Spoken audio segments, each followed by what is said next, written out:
Hey guys, welcome to my channel edu maths. और इस video में हम क्लास 9th का चैप्टर 2 विच इज़ पॉलिनोमियल्स उसके एक्सरसाइज 2.5 के क्वेश्चंस कंटिन्यू करने वाले हैं।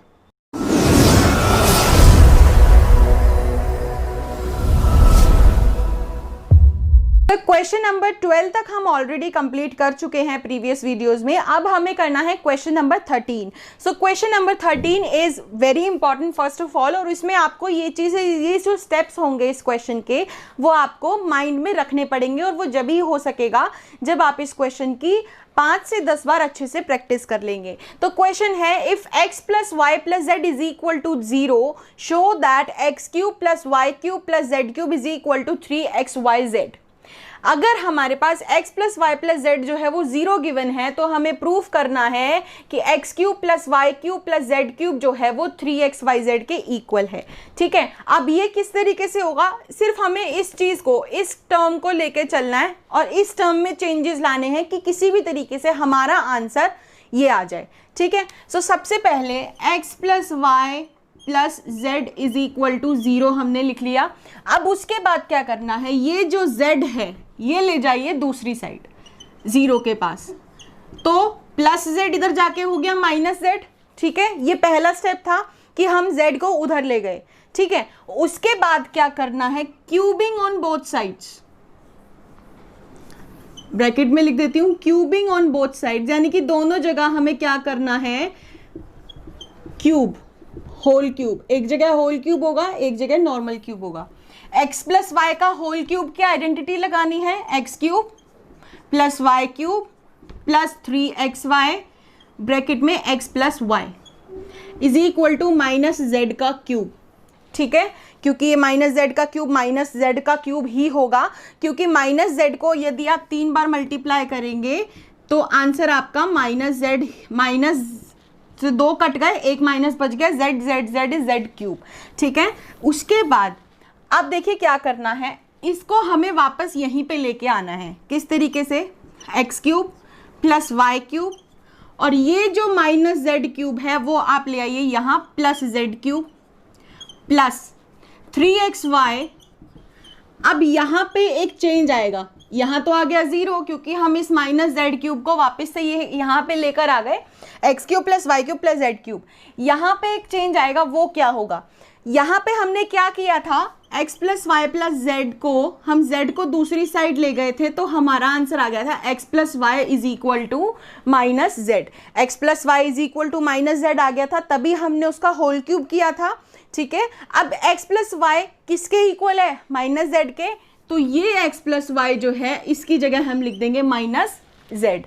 क्लियर हुआ, ये जो x प्लस वाई है इसकी जगह हम लिख देंगे माइनस जेड। अब उसके बाद देखो, x cube plus y cube plus z cube plus minus minus 3xy, और जब ये मल्टीप्लीकेशन में है तो ये हो गया माइनस 3xyz। क्लियर हुआ। अब उसके बाद देखो प्रूफ क्या करना है, 3xyz दूसरी साइड है, तो x cube plus y cube plus z cube is equal to ये माइनस वाला 3xyz दूसरी साइड जाके हो जाएगा प्लस वाला 3xyz, और यही हमें प्रूफ करना है। और एंड में टर्म लिख दीजिए, hence x cube plus y cube plus z cube is equal to 3xyz when x plus y plus z is equal to 0, hence proved या हेंस शोड। ठीक है, आपको समझ आया, क्वेश्चन बहुत सिंपल है, मुश्किल नहीं है, बस ये स्टेप्स आपको याद रखने वाले हैं, क्योंकि ये कोई ऐसा फॉर्मूला नहीं है कि आप हर क्वेश्चन में लगा रहे हैं तो आपको याद होगा। सबसे पहले यही टर्म नीचे लेके आए, z को हम दूसरी साइड ले गए, x प्लस वाई, z को हम दूसरी साइड ले गए, हो गया minus z. x plus y किसके इक्वल हो गया, माइनस जेड के। अब यहाँ दोनों साइड x प्लस वाई का भी होल क्यूब करना है और माइनस जेड का भी क्यूब करना है। क्यूब करने के बाद x प्लस वाई की, जो x प्लस वाई के होल क्यूब की जो आइडेंटिटी होगी वो लगानी है। उसके बाद माइनस जेड क्यूब, उस माइनस जेड क्यूब को आप ले आएंगे वापस से इधर, प्लस हो जाएगा। ठीक है।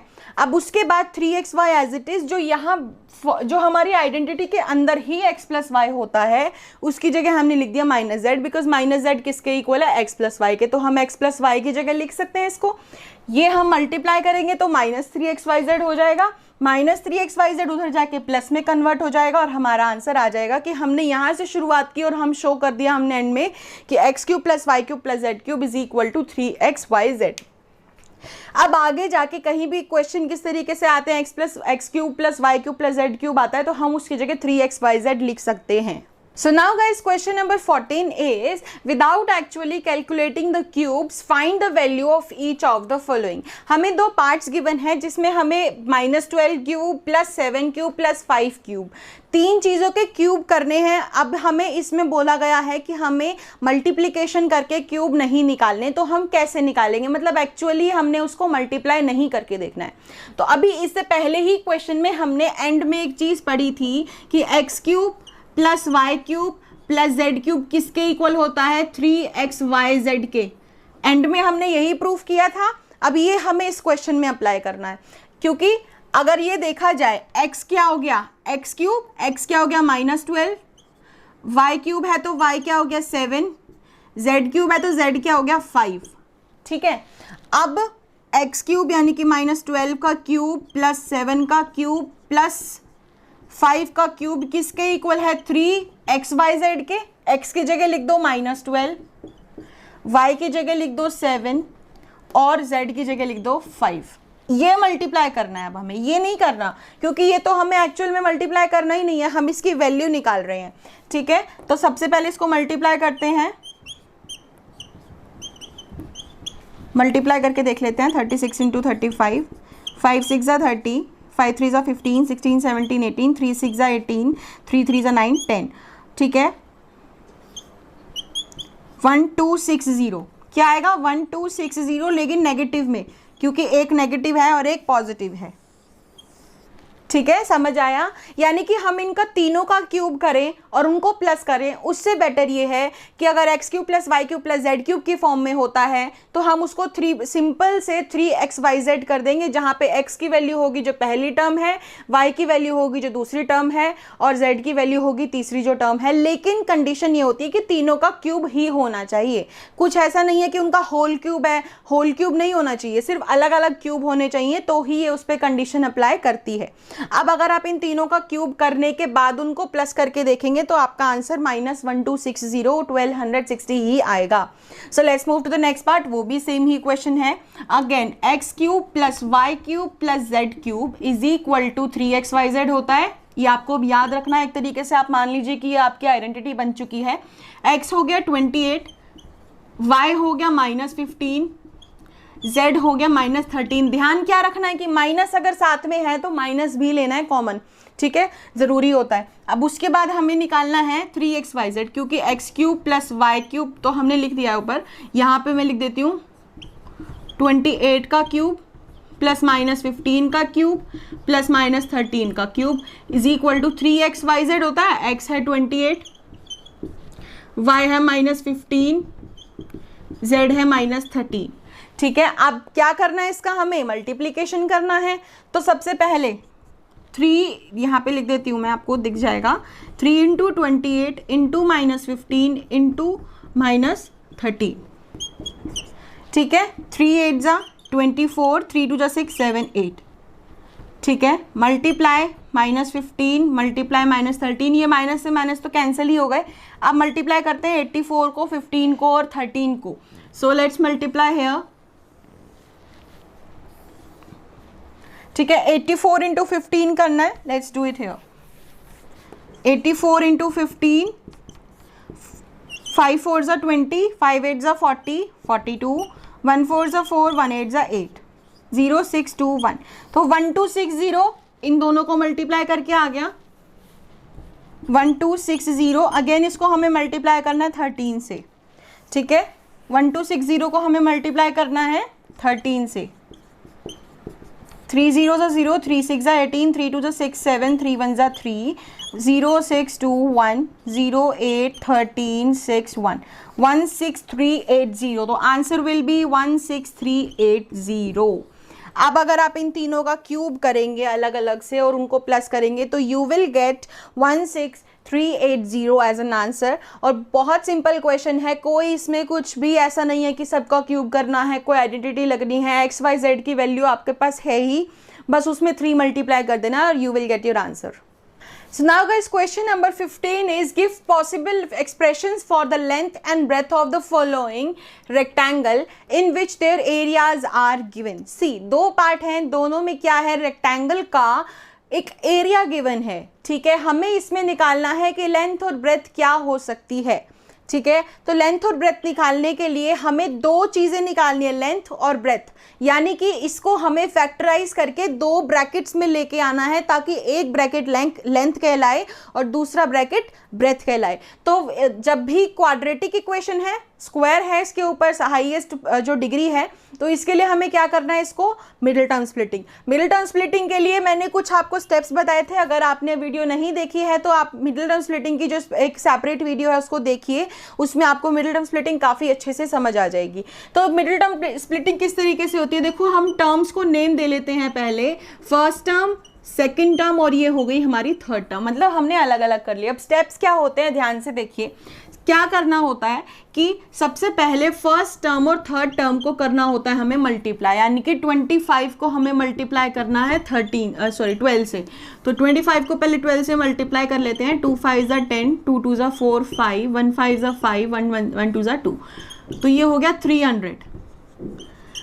300 जब फर्स्ट टर्म और लास्ट टर्म को मल्टीप्लाई करके 300 आ जाए तो उससे अगला स्टेप होता है कि हमें इसके फैक्टर्स ढूंढने हैं। क्या करने हैं, फैक्टर्स ढूंढने हैं। 300 देखें तो 1 के टेबल में 300 पे आएगा, 2 के टेबल में 150 पे आएगा, 3 के टेबल में 100 पे आएगा, 4 के टेबल में 4 7 ज़ा 28 75 पे आएगा, 5 के टेबल में 60 पे आएगा, ठीक है। 5 के टेबल में 60 पे, 7 में नहीं आएगा, 8 में नहीं आएगा, 9 में नहीं आएगा, 10 के टेबल में 30 पे आएगा, ठीक है। 11 में नहीं आएगा, 12 में नहीं आएगा, 13 में नहीं आएगा, 14 15 के टेबल में देखते हैं, इसको डिवाइड करके देख लेते हैं। 15 के टेबल में ये आएगा 20 पे, 15 के टेबल में ये आएगा 20 पे। बेसिकली हमें क्या करना है, इसके जितने भी फैक्टर्स हो सकते हैं ना, हमें वो निकालने हैं। 300 1 के टेबल में 300 पे आएगा, 2 के टेबल में 150 पे, 3 के टेबल पे 100 पे। देखो 300 ज़ा 300, 75 4 ज़ा 300, 65 ज़ा 300, 10 30 ज़ा 300, 15 20 ज़ा 300, और भी आगे निकालेंगे। अब उसके बाद हमें क्या करना है, ये जो मिडिल टर्म होती है, दो टर्म के बीच में जो मिडिल टर्म आती है उसको हम मिडिल टर्म बोलते हैं क्योंकि वो सेंटर में है। इसको बोलते हैं मिडिल टर्म स्प्लिटिंग, यानी कि हमें क्या करना है, मिडिल टर्म को स्प्लिट करना है। मिडिल टर्म है -35a। अब हमें इन फैक्टर्स को प्लस और माइनस करके देखना है, हर एक फैक्टर को प्लस और माइनस करके यदि 35 आ जाता है दैट मीन्स क्वेश्चन हम सही कर रहे हैं, ठीक है। दूसरी चीज, अब देखो 1 और 300 को प्लस करेंगे तो 301, माइनस करेंगे तो 299, 35 तो कहीं से नहीं आ रहा, 2 और 150 में भी नहीं आ रहा, 3 और 100 में भी नहीं आएगा, 4 और 75 में भी नहीं आएगा, 5 और 60 में भी नहीं आएगा, 10 और 30 में भी नहीं आएगा, क्योंकि प्लस करोगे तो 40, माइनस करोगे तो 20, लेकिन हमें चाहिए क्या, 35। लेकिन 15 और 20 को यदि हम प्लस कर देते हैं, 15 + 20 इज 35, तो फैक्टर्स कौन से यूज होंगे, 15 और 20। ये तो हमें मालूम पड़ गया कि 15 और 20 यूज होंगे। लेकिन अब ध्यान से देखोगे तो क्वेश्चन में है माइनस। माइनस कब आ सकता है, या तो दोनों ही वैल्यू माइनस में हो, ठीक है, क्योंकि अगर हम इन दोनों को माइनस नहीं लगाते प्लस कर देते हैं तो वो तो सिंपल 35 आएगा, लेकिन हमें तो -35 चाहिए।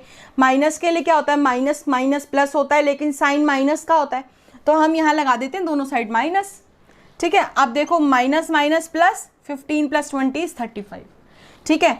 ए है तो दोनों साइड लगा दो ए, माइनस माइनस प्लस, 15 + 20 इज 35, ए आ गया यहाँ पे एज इट इज। तो क्या यूज करेंगे हम, इस यहाँ पे जो सेकंड टर्म है पहले तो ये लिख लेते हैं as it is, second term को स्प्लिट करके, मिडिल टर्म्स को स्प्लिट करके हमें ये वैल्यू लिखनी है -15a -20a, फिर लिख देनी है थर्ड टर्म। समझ आया? अब हमें ये देखना है, देखो यहां तक समझ आया? क्या करना है, फर्स्ट और लास्ट टर्म को मल्टीप्लाई करना है, उसके फैक्टर्स निकालने हैं, उसके फैक्टर्स को प्लस या माइनस करके चेक करना है कि जो बीच वाली टर्म है वो कौन से फैक्टर से आ रही है। फिर उसके बाद साइन का ध्यान रखना है कि कौन सा साइन लगाए कि हमारा ये साइन साथ में आ जाए। प्लस होता तो सिंपल था, माइनस है तो थोड़ा दिमाग को ट्रिकी करना पड़ेगा और ये देखना पड़ेगा। उसके अगला स्टेप होता है हमें दो टर्म का, पहली दो टर्म का और आखिरी दो टर्म का एक पेयर बना लेना है, ठीक है। उसके बाद पहली दो टर्म में क्या कॉमन आ रहा है, 20 और 15 में क्या कॉमन आ रहा है, दोनों 5 के टेबल में आते हैं, ठीक है। हमने ले लिया 5 को कॉमन। ए स्क्वायर और ए में से क्या कॉमन आ रहा है, ए, क्योंकि इसमें से भी ए बाहर आ सकता है और इसमें से भी ए बाहर आ सकता है। अगर हम ए स्क्वायर को कॉमन लेंगे तो यहाँ पे तो सिर्फ ए है, तो ए स्क्वायर को तो नहीं ले सकते। 5 के टेबल में 25 आता है, 5 पे ए स्क्वायर से ए बाहर ले लिया, अंदर बचा ए, माइनस 5 के टेबल में 15 आता है, 3 पे ए बाहर ले लिया, सिंपल 3 बचेगा, माइनस 20 और 12 में क्या कॉमन आ रहा है, 4, दोनों ही 4 के टेबल में आते हैं, 4 कॉमन ले लिया। लेकिन यहाँ पे कोई ए कॉमन नहीं लिया जाएगा क्योंकि एक जगह है और एक जगह नहीं है। 4 के टेबल में 20 आता है 5 पे, फिर लिख देते हैं हम ए। अब उसके बाद हमें क्या देखना है, बाहर हमने माइनस कॉमन लिया है तो अंदर का साइन बदल जाएगा, क्योंकि जब हम बाहर प्लस माइनस लेते हैं, ब्रैकेट के बाहर मान लीजिए माइनस है तो ब्रैकेट के अंदर के साइन बदल जाते हैं मल्टीप्लाई करते हुए। तो इसी तरीके से जब हम माइनस कॉमन ले रहे हैं तो अंदर का प्लस जो है वो माइनस हो जाएगा। और 4 के टेबल में 12 कितने पे आता है, 3 पे। यहाँ तक करने के बाद अब हमें ये चेक करना है कि अगर ये दोनों ब्रैकेट के अंदर आई हुई जो डिजिट है वो सेम है तो हमारा क्वेश्चन ठीक है, अदरवाइज क्वेश्चन में कुछ ना कुछ गड़बड़ है। आप चेक कीजिए, अब ये दोनों साइड सेम आ रहा है, 5a - 3 5a - 3, तो आप क्वेश्चन सही कर रहे हैं, ठीक है। साइन का ध्यान रखना है कि आपने यहाँ माइनस कॉमन लिया है तो अंदर प्लस का माइनस हो जाएगा। अब क्या करना है, इन दोनों को एक एक टर्म मान लीजिए, इसको और इसको। इन दोनों में क्या चीज सेम है, 5a + 3 5a + 3, हमने 5a - 3 5a - 3 कॉमन है तो ये हमने बाहर ले ली। अब इसमें से 5a - 3 हमने बाहर ले ली, अंदर क्या बचा, सिर्फ 5a, और इस वाले में से 5a - 3 बाहर ले लेंगे तो अंदर बचेगा -4, ठीक है। बेसिकली ध्यान, अगर आप ये भी ना करना चाहें तो सिंपल सी बात है कि जो ब्रैकेट के अंदर है वो बाहर ले लो, जो बचा हुआ है वो दूसरे ब्रैकेट में रख देना है, ठीक है। हमेशा यही होता है। तो ये दो ब्रैकेट्स आ गए, तो लेंथ हो गई हमारी ये, ब्रेथ हो गई हमारी ये, ठीक है। तो लेंथ और ब्रेथ दोनों आ गई जो हमें क्वेश्चन में पूछी गई थी। इसी तरीके से इसका बी पार्ट होगा, उसमें भी यही सेम चीज करनी है, मिडिल टर्म स्प्लिटिंग करनी है। So let's get into that question. So guys, इसी क्वेश्चन का बी पार्ट अगेन हमें मिडिल टर्म स्प्लिटिंग करनी है। फर्स्ट स्टेप ये हो गया फर्स्ट टर्म, ये हो गई सेकंड टर्म, ये हो गई थर्ड टर्म। अब हमें क्या करना है, सबसे पहला स्टेप होता है फर्स्ट और थर्ड टर्म को मल्टीप्लाई करना। First term is 35 and last term is -12, लेकिन हम माइनस को अभी भूल जाते हैं, बाद में जब यूज होगा तब लगाएंगे, ठीक है। अब मल्टीप्लाई करते हैं, 2 5 = 10, 2 3 = 6 7, 1 5 = 5, 1 3 = 3 7 8 9 10 11 12, और ये हो गया 4 420, या हम कह लेते हैं, अब लिख देते हैं -420। अब हमें क्या करना है, 420 के फैक्टर्स निकालने हैं, ठीक है। 420 के फैक्टर्स कैसे निकालोगे, 2 के टेबल में आता है, डिवाइड करके देखोगे तो 210 के, 3 के टेबल में आता है 140 पे, 4 के टेबल में आता है 105 पे, 5 के टेबल में आता है 84 पे, ठीक है। 6 के टेबल में आता है 7 6 = 42 70 पे, 7 के टेबल में आता है 60 पे। अब देखो हमें प्लस या माइनस करके लाना है 13, ठीक है। आप ऐसे ही सारे फैक्टर्स निकाल के देखो, बट आई नो कि यहाँ 13 किस तरीके से आएगा, 28 से हम डिवाइड करके देखते हैं 420 को, ठीक है। 14 210 7 105 15 15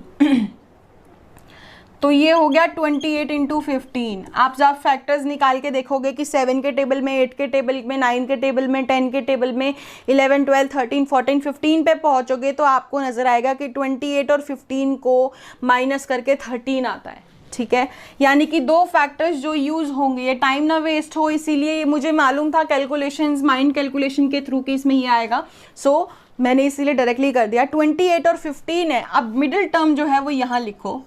अब आपको 28 और 15 को, लेकिन ध्यान क्या रखना है, आंसर माइनस में था तो इन दोनों में से एक चीज माइनस में जरूर होगी, तभी आंसर माइनस में आएगा मल्टीप्लाई करके। अगर 28 और 15 दोनों ही प्लस हैं तो ये तो माइनस नहीं आएगा। दैट मीन्स यहाँ माइनस लाना है तो 28 और 15 दोनों में से किसी ना किसी के साथ तो माइनस आएगा ही आएगा। 28 और 15 दो फैक्टर्स हैं। ठीक है, अब हम क्या करते हैं, देखो पहले लगा लेते हैं 28 के साथ माइनस। 28 के साथ अगर मैं माइनस लगाती हूँ, ठीक है, क्योंकि 420 माइनस में है इसलिए एक के साथ माइनस लगाना है। अब हम क्या करेंगे, पहले इसके साथ माइनस लगाएंगे, फिर अगर आंसर नहीं आया तो इसके साथ माइनस लगाएंगे। माइनस लगा लिया, अब देखते हैं इनको प्लस करके, तो आंसर आएगा -13, लेकिन हमारा तो पॉजिटिव में है, प्लस में है, दैट मीन्स ये तो नहीं हो सकता। अब हम देखते हैं इन दोनों को माइनस करके, तो माइनस माइनस तो प्लस हो जाएंगे और वो 13 तो आ ही नहीं सकता। दैट मीन्स कि आंसर जो है वो 28 पॉजिटिव में है, क्योंकि 28 को अगर हम नेगेटिव करते हैं ना तो दोनों आंसर हमारे गलत आते हैं।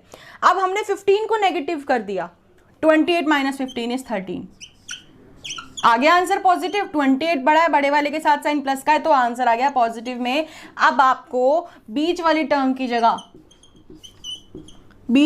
की जगह ये लिखना है 28 + 28y - 15y, और ये इधर लिख देंगे -12। अब ये दोनों का पेयर बनाना है। ठीक है, अब उसके बाद देखना 35 और 28 दोनों 7 के टेबल में आते हैं। y² और y में से y कॉमन ले लिया, 7 के टेबल में 35 आता है 5 पे, y² में से y बाहर ले लिया, अंदर बचा y, प्लस 7 और 28 है, 7 के टेबल में 28 आता है 4 पे, y हमने ले लिया बाहर, यहाँ ले लिया माइनस कॉमन में क्योंकि माइनस है। 15 और 12 दोनों 3 के टेबल में आते हैं, y को हम कॉमन नहीं लेंगे क्योंकि यहाँ y कॉमन लेने पे तो यहाँ y नहीं है। 3 के टेबल में 15 आता है 5 पे, y माइनस है, बाहर माइनस कॉमन लिया, अंदर हो गया प्लस। 3 के टेबल में 12 आता है 4 पे। अब देखोगे तो दोनों ब्रैकेट सेम आ रहे हैं, दैट मीन्स क्वेश्चन हम सही कर रहे हैं। अब क्या करेंगे, इस ब्रैकेट को यहाँ लिख दिया और जो बचा हुआ है 7y - 3 वो इधर लिख दिया। ये एक हो गई हमारी लेंथ और एक हो गई हमारी ब्रेथ। इसको यहीं छोड़ना है, ऐसा नहीं है कि आप y की वैल्यू निकाल देंगे, इसको यहीं छोड़ना है हमें। ठीक है, लेंथ और ब्रेथ। बेसिकली क्वेश्चन दोनों मिडिल टर्म स्प्लिटिंग के थे और थोड़ा हैवी क्वेश्चंस थे जिसमें मल्टीप्लिकेशन और फैक्टर्स जो निकालने थे, बड़ी डिजिट्स आ गई हैं, बट आप कर सकते हैं, you can do this because middle term splitting is not a big deal at all. और आप पुरानी वीडियो देखिए मिडिल टर्म स्प्लिटिंग की, आपको अगर अभी भी किसमें थोड़ा दिक्कत आई होगी क्योंकि थोड़ी टर्म्स बड़ी हैं, तो आप पहले छोटी टर्म से स्टार्ट कीजिए। तो मिडिल टर्म स्प्लिटिंग की जो सेपरेट वीडियो है उसको जरूर दें। So now guys, last question of this chapter क्या है, what are the possible expressions for the dimensions of the cuboid whose volumes are given below. See, अभी इससे पहले क्या था, एरिया था रेक्टेंगल का, रेक्टेंगल के एरिया का फॉर्मूला होता है लेंथ इनटू ब्रेथ, तो हमने लेंथ और ब्रेथ यानी कि दो फैक्टर्स निकाले थे। इसमें है क्यूबॉइड की वॉल्यूम, तो आपको एक चीज याद रखनी होगी कि क्यूबॉइड का जो वॉल्यूम होता है वो होता है length into breadth into height, यानी कि इसमें 3 चीजें होती हैं। तो वॉल्यूम हमें गिवन है तो दैट मीन्स कि इससे डिराइव होके फैक्टराइज होके 3 चीज सामने आएंगी। ठीक है, अब इसको कैसे करना है, स्क्वायर में है, हम इसमें अभी तो मिडिल टर्म स्प्लिटिंग क्यों नहीं लगा सकते, 2 ही डिजिट्स हैं, नहीं लगा सकते, लेकिन हमें इसमें सिंपल है बहुत से क्वेश्चन, इसमें हमें कॉमन लेना है। कैसे, सबसे पहले देखो क्या कॉमन लेना है, देखो 3 और 12 में क्या कॉमन आ रहा है, दोनों 3 के टेबल में आते हैं, पहले हमने ले लिया 3 कॉमन, इसमें से बचा x² माइनस इसमें से बचा जब हम 3 में से 12 के टेबल में देखें तो 4 पे आता है, ये हो गया 3 हो गया एक फैक्टर। अब इसको कर दो साइड, ठीक है, x² और x, यहां पे अभी भी एक चीज कॉमन आ सकती है जो है x² में से x कॉमन लिया बचा x, माइनस 4x में से x कॉमन लिया बचा 4। ठीक है, या फिर आप डायरेक्टली एक काम कर सकते हो, 3x स्क्वायर और माइनस 2x में से 3x कॉमन ले सकते हो। 3x स्क्वायर में से 3x कॉमन ले लिया तो बचा x, माइनस 3 के टेबल में 12 आता है, 4 पे x हमने ले लिया बाहर, और इन दोनों को जो साथ में आए हैं इनको तोड़ दो कि ये हो गया, इनको तोड़ने के बाद आ गए बाकी 3 फैक्टर्स, ठीक है। अब उसके बाद ये हो गया लेंथ, ये हो गई ब्रेथ, और ये हो गई हमारी हाइट। सो आ गए तीनों factors. Let's move to the next part. कुछ नहीं है इस क्वेश्चन में, सिर्फ कॉमन लेना था। नेक्स्ट पार्ट में एक चीज और ऐड हो जाएगी। So now guys second part में हमें क्या करना है, देखिए 12k square plus 8ky minus 20k है। सबसे पहली चीज देखो 12, 8 और 20 2 के टेबल में भी आते हैं, 4 में भी आते हैं, तो हम क्या करते हैं इनमें से 4 कॉमन लेंगे, क्योंकि अगर हम 2 कॉमन लेंगे तो अगेन उसमें से 2 कॉमन बचेगा और मल्टीप्लाई करके अल्टीमेटली 4 ही आ जाएगा। 4 कॉमन ले लेते हैं और तीनों में देखो तो k तीनों में k भी कॉमन आ रहा है। 4 के टेबल में 12 आता है 3 पे, k ले लिया हमने बाहर, अंदर बचा y स्क्वायर, प्लस 4 के टेबल में 8 आता है 2 पे, k ले लिया हमने बाहर, बचा y, माइनस 4 के टेबल में 20 आता है 5 पे, k ले लिया हमने बाहर। दिस इज द आंसर, ठीक है। उसके बाद अब यहाँ अगर आप देखोगे 3y square plus 2y minus 5, ये जो है एक क्वाड्रेटिक इक्वेशन आ गई, पॉलिनोमियल आ गई, जिसमें हम एक चीज़ कर सकते हैं which is middle term splitting. Middle term splitting जैसे भी पिछले क्वेश्चन में की, first term, second term, third term, ठीक है। आप देखो पहले फर्स्ट टर्म और लास्ट टर्म को मल्टीप्लाई करो, आ गया माइनस 15। इसके फैक्टर्स देखो 3 5 ज़ा 15, ठीक है। 3 और 5 को माइनस करेंगे आ जाएगा 2, ठीक है। आंसर है माइनस में, तो सबसे पहले क्या करते हैं, ये माइनस में लेके देख लेते हैं, ठीक है। अगर हम 3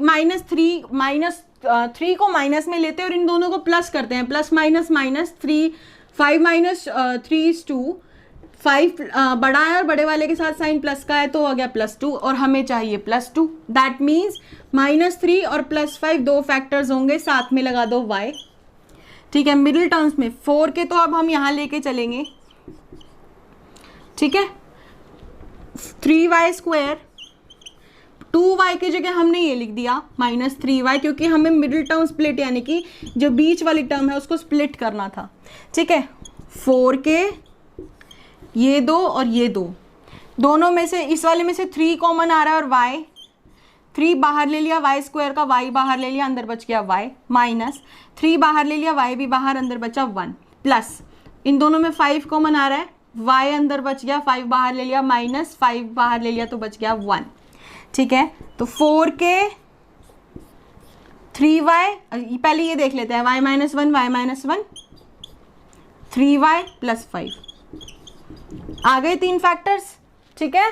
दैट मीन्स ये हो गए हमारी लेंथ, ये हो गई हमारी ब्रेथ, और ये हो गई हमारी हाइट। क्वेश्चन सिंपल है, मिडिल टर्म स्प्लिटिंग ये तो बहुत बेसिक वाली है, सिर्फ कुछ नहीं किया। सबसे पहले जो बड़े बड़े टर्म्स कॉमन आ रही थी बाहर ले लिया, ये हो गया एक टर्म हमारा, ठीक है। अब आप पूछेंगे कि यहाँ पे हमने 4 और k को अलग अलग क्यों नहीं लिया, क्योंकि k कोई वेरिएबल इसके अंदर का नहीं है। इससे पिछले पार्ट में x जो है वो 7 का वेरिएबल था जिसको हम अलग लिख सकते थे, लेकिन k एक कांस्टेंट टर्म होता है जो कि 4 के साथ मल्टीप्लाई होगा, ठीक है। 3y स्क्वायर, अंदर बचा ये हो गई क्वाड्रेटिक, इसकी हमने कर दी मिडिल टर्म स्प्लिटिंग, ये स्प्लिट हो गया 2 फैक्टर्स में, तीनों फैक्टर्स हमारे पास आ गए और हमारा क्वेश्चन कंप्लीट हो गया। So that's it for today's video guys. ये चैप्टर हमारा यहीं कंप्लीट होता है। अब इससे नेक्स्ट वीडियोस जो होंगी वो एक्स्ट्रा क्वेश्चंस की सीरीज होंगी, जो क्वेश्चंस एनसीईआरटी में गिवन नहीं होते हैं, क्वेश्चन में अपीयर होने के काफ़ी ज़्यादा चांसेस होते हैं। मैं वो सिलेक्टिव क्वेश्चंस आपको सॉल्व करके इस नेक्स्ट आने वाली वीडियोज़ में आपके लिए लेके आऊँगी। So do like, subscribe and share my channel.